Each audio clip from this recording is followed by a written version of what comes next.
Hello students, ये आपका part 10 video इस चैप्टर का। पार्ट 10 वीडियो में आज का हमारा टॉपिक है स्पर्श रेखाएं और अभिलंब, यानी कि टेंजेंट्स एंड नॉर्मल। मैंने पिछले वीडियो में भी आपको बताया था। मान लीजिए यहाँ पर एक फंक्शन दिया हो y बराबर में fx, एक संतत फलन है। y बराबर में fx एक संतत फलन है, संतत फलन है। और इसका आलेख मैंने आपको बताया था। चलिए मैं इसका आलेख भी यहाँ पे खींच देता हूँ, फिर हम लोग आगे डिस्कस करते हैं इसके बारे में। ठीक है, चलिए यहाँ पे ये आलेख हो जाएगा। चलो ये एक वक्र ले लेता हूँ, ये y बराबर एफ एक्स के आलेख है। ठीक है, चलिए अब इसमें देख लेते हैं। ये आपका x हो जाएगा, यहाँ पर x डैश, यह y हो जाएगा और ये y डैश हो जाएगा। अगर मैं कहूँ इस फंक्शन को डिफ्रेंशिएट करिए x के रेस्पेक्ट में, ठीक है, तो यहाँ पे आ जाएगा dy बाई डी एक्स और बराबर में f डैश एक्स। मैंने पिछले वीडियो में आपको बताया था कि यह जो f डैश एक्स है क्या किसको डिनोट करता है? स्पर्श रेखा, स्पर्श रेखा के ढाल को, स्पर्श रेखा का ढाल को यह निरूपित करता है। या आप प्रवणता, ढाल कहिए या प्रवणता कहिए, प्रवणता भी इसे कह सकते हैं, ढाल को स्लोप अंग्रेजी में कहा जाता है। तो अगर मैं बात करूं इस वक्र पर, तो इस वक्र पर तो अनगिनत बिंदु है, बहुत सारे बिंदु है, इस पे बहुत सारे बिंदु हैं और आपको पता है कि हर एक बिंदु से यहाँ पे अलग अलग स्पर्श रेखाएं खींची जा सकती है। तो ये एफ डैश एक्स किस वाली स्पर्श रेखा को डिनोट कर रहा है? नहीं, तो यहाँ से समझिए। अगर मैं यहाँ एक स्पर्श रेखा खींचता हूँ, ठीक है, यहाँ पे एक स्पर्श रेखा खींच देता हूँ, दूसरी स्पर्श रेखा यहाँ पे खींच देता हूँ, और अब इसके बाद देखते हैं। मान लीजिए यहाँ पे मैं 1 2 3 4 5 6 ऐसे इंडिकेट कर देता हूँ और इसके सामने जब मिलाता हूं मैं, तो ये मान लेते हैं 4 के सामने है।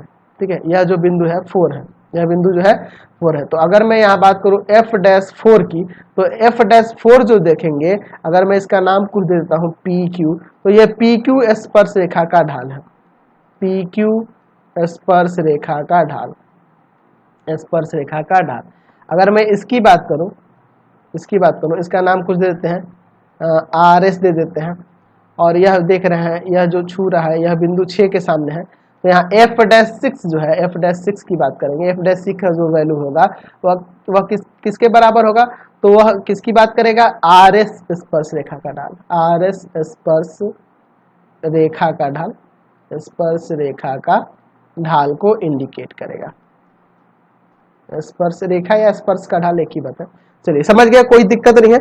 यानी कि जो बिंदु खींचेंगे उस बिंदु पर खींची गई स्पर्श रेखा का ढाल निकालने के लिए हमें जो f डैश एक्स आएगा उसमें वह बिंदु का जो मान दिया होगा, जैसे 2 पे निकालना है, 3 पे निकालना है, 4 पे निकालना है, वो रखने पे जो प्राप्त मान होगा ना, उस दिए हुए बिंदु पर उसकी स्पर्श रेखा का ढाल कहलाएगा। समझ गए, कोई दिक्कत नहीं है।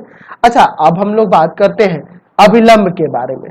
तो मैंने आपको यह बताया था कि अगर कोई स्पर्श रेखा खींची जा रही हो, यहाँ पे फिर से समझिए इसको, ये मैं x ले लेता हूँ, यहाँ ये आपका x डैश, यह y और यह y डैश। ये y बराबर में एफ एक्स एक वक्र है, एक समीकरण, एक आपका फलन है जिसका यह आलेख देख रहे हैं। ठीक है, और इससे होकर जाने वाली, इस पर होकर जाने वाली यह एक स्पर्श रेखा है, यह एक स्पर्श रेखा मैंने यहाँ खींच दी और इस स्पर्श रेखा के स्पर्श बिंदु पर एक मैं लंब खींचता हूँ। ठीक है, तो ये जो लंब खींच रहा हूं ना, यही आपका अभिलंब कहलाता है, जैसे कि मैंने आपको बताया है।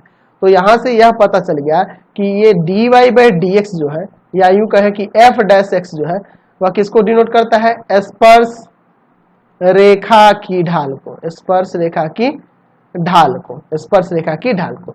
और हम यह भी जानते हैं कि अगर दो रेखाएं एक दूसरे पे लंब है तो उनके ढालों का गुणनफल जो होता है वह -1 के बराबर होता है। तो इसके अकॉर्डिंग अगर हम लोग बात करें तो यहाँ लिख सकते हैं कि स्पर्श रेखा का ढाल, स्पर्श रेखा का ढाल, स्पर्श रेखा का ढाल गुना में अभिलंब का ढाल, अभिलंब का ढाल, अभिलंब का ढाल बराबर में -1, क्योंकि दोनों एक दूसरे पर लंब है। तो जाहिर सी बात है, दो लंब अगर रेखाएं एक दूसरे पर लंब है तो उनके ढालों का गुणनफल -1 होता है। तो स्पर्श रेखा का ढाल ऊपर हम लोग dy बाई डी एक्स से डिनोट कर रहे हैं और इनटू में अभिलंब का ढाल, अभिलंब का ढाल, अभिलंब का ढाल और बराबर में -1। इसको भाग में भेज देंगे तो यहाँ से हमारा फाइनली अभिलंब का जो ढाल होगा, अभिलंब का ढाल जो होगा वह बराबर हो जाएगा -1 बटा में dy बटा dx के। तो dy बाई dx स्पर्श रेखा के ढाल को डिनोट करता है और -1 बाई dy बाई dx अभिलंब के ढाल को डिनोट करता है। क्लियर हो गया? इससे कोई दिक्कत नहीं है आपको। चलिए, अच्छा, इसमें हम लोग यह भी बात करते हैं कि अगर स्पर्श रेखा एक्स अक्ष के समांतर हो, एक्स अक्ष के समांतर हो, तो जब आपको पिछले भी वीडियो में बताया था या क्लास 11 में भी बता रखा है कि अगर कोई रेखा स्पर्श अक्ष के एक्स अक्ष के समांतर हो तो उसका ढाल 0 होता है। तो चूंकि अभी स्पर्श रेखा भी एक्स के समांतर है तो उसका भी ढाल 0 के बराबर होगा। अगर हम लोग बात करें वाई अक्ष के समांतर हो या एक्स अक्ष पर अभिलंब हो, या एक्स अक्ष पर अभिलंब हो, है ना, एक्स अक्ष पे लंब हो, सॉरी एक्स अक्ष पे लंब हो या वाई अक्ष के समांतर हो, तो आपको वहां पे ढाल जो होगा वह अपरिभाषित होगा, नॉन डिफाइंड होगा। समझ गया ना? आपको मैंने पहले भी बता रखा था, पिछले भी वीडियो में बता रखा था कि अगर कोई रेखा एक्स अक्ष के समांतर जाए तो उसका ढाल 0 होता है और वाई अक्ष के समांतर जाए तो उसका ढाल अपरिभाषित होता है। एक्स अक्ष से समांतर होगा तो एक्स अक्ष के साथ 0 डिग्री का कोण बनाएगी, इसलिए ढाल उसका 0 के बराबर होगा। यानी कि एक्स अक्ष के समांतर खींची गई स्पर्श रेखा का ढाल 0 होगा और वाई अक्ष के समांतर खींची गई स्पर्श रेखा का ढाल, या यूं कहे तो एक्स अक्ष पर लंब रेखा का ढाल जो होगा अपरिभाषित होता है, 1/0 लिख सकते हैं। ठीक है, अपरिभाषित होता है। क्लियर है? कोई दिक्कत इसमें नहीं है। चलिए हम लोग अब अभिलंब और स्पर्श रेखा के समीकरण के बारे में बात करते हैं। मान लीजिए आपके पास एक कोई फंक्शन है, माना y बराबर में fx, एक संतत फलन है, एक संतत फलन है ना। अच्छा, तो यहाँ पे dy बाई dx क्या होगा? स्पर्श रेखा का ढाल। चलिए अब यहाँ पे लिख सकते हैं स्पर्श रेखा का समीकरण निकालना है हमें। स्पर्श रेखा का समीकरण, जो बिंदु कोई बिंदु एक दिया हो x1 y1 से गुजरे तथा जिसका ढाल या प्रवणता dy बाई dx हो। ठीक है, तो यहां पर हम लोग लिख सकते हैं उसका समीकरण y माइनस y1 बराबर में dy बाई dx इंटू में x माइनस x1। तो अगर यहाँ पे बात करें तो ये कुछ अलग नहीं है, ये क्लास 11th में भी आप पढ़े हुए हो, या मैंने पिछले वीडियो के शुरुआत में भी आपको बताया था। मैंने वहां फॉर्मूला एक बताया था y माइनस y1 बराबर m into x minus x1, ये आपको फॉर्मूला बताया। तो वहां ढाल m होता था, यहाँ स्पर्श रेखा का ढाल हम लोग dy बाई dx के नाम से जानते हैं, इसलिए इसका फॉर्मूला थोड़ा सा चेंज आ गया। अच्छा, अगर हम लोग बात करें अभिलंब के लिए, अभिलंब का समीकरण, जो बिंदु x1 y1 से गुजरे और उसका ढाल तो आपको पता ही है, क्या बताया अभी मैंने, -1 बटा में dy बाई dx बताया था ना।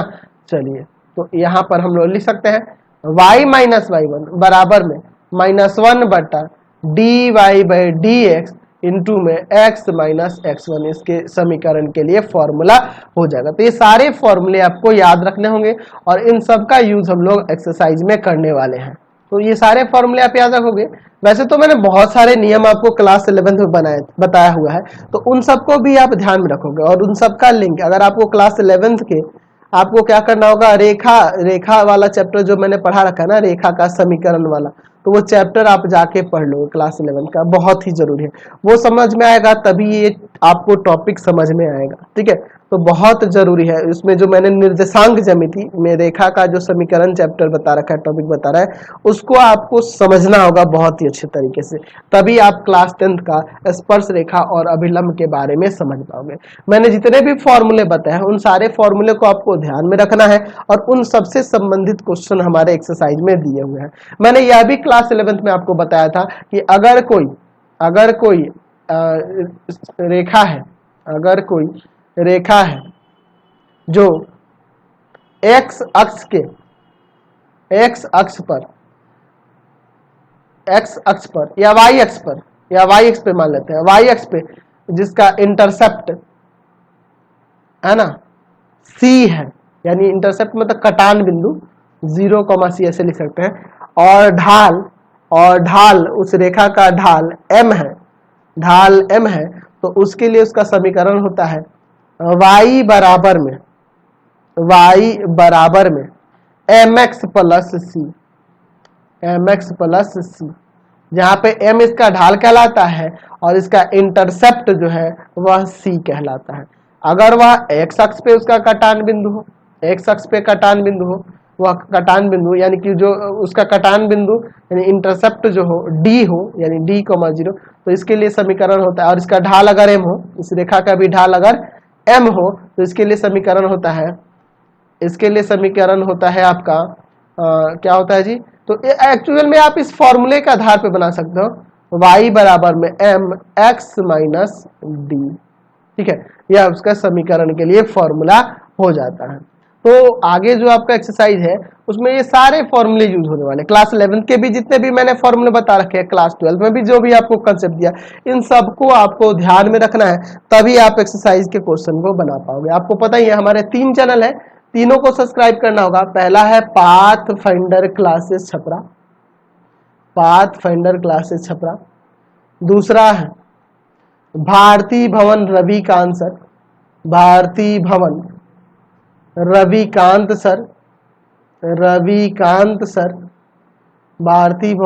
रविकांत सर, और तीसरा चैनल है रविकांत सर के नाम से। तीनों चैनल को सब्सक्राइब करेंगे, इससे रिलेटेड वीडियो के लिए सीधे डिस्क्रिप्शन में जाएंगे और इससे संबंधित नोट्स के लिए www.ravikantsir.in पर जाएंगे और वहां से इनसे संबंधित सारे नोट्स आप डाउनलोड कर सकते हैं और पढ़ भी सकते हैं।